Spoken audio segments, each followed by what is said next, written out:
সহকারী কোচের সাথে বিবাদ, জরুরি সেবা 999-এ পুলিশ ডাকার নাটকীয়তা, ফেসবুকে বেতন নিয়ে ক্ষোভ। অনূর্ধ্ব 20 দলের ইংলিশ কোচ জেরার্ড জোন্সের একের পর এক বিতর্কিত কাণ্ডে বিব্রত বাফুফে।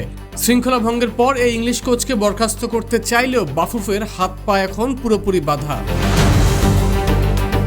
বাফুফের এই হাত পা বাঁধার মূল কারণ দুটি। প্রথমত, সামনে এফসি অনূর্ধ্ব 20 এশিয়ান কাপের বাছাই পর্ব, আর দ্বিতীয়টি হলো চুক্তির কঠোর বাই আউট ক্লজ। 2 বছরের চুক্তিতে আসা এই কোচকে মেয়াদ শেষের আগে একতরফা ছাঁটাই করতে গেলে বাফুফেকে দিতে হবে এককালীন 3 মাসের বিপুল অঙ্কের বেতন। বাংলাদেশের ফুটবলে বিদেশি কোচদের বেতন আর পারিশ্রমিক নিয়ে এই আইনি মারপ্যাচ নতুন নয়। এর আগে ইংলিশ কোচ জেমি ডেকে মেয়াদের আগে বিদায় দিয়ে বকেয়া না মেটানোয় ফিফায় গড়ানো মামলায় মোটা অঙ্কের জরিমানা গুনতে হয়েছিল বাফুফেকে। এমনকি দেশের শীর্ষ ক্লাব বসুন্ধরা কিংসও রোমানিয়ান কোচ ভ্যালেরিও তিতার বকেয়া পারিশ্রমিক না দেওয়ায় ফিফার ট্রান্সফার ব্যানের মুখে পড়েছিল।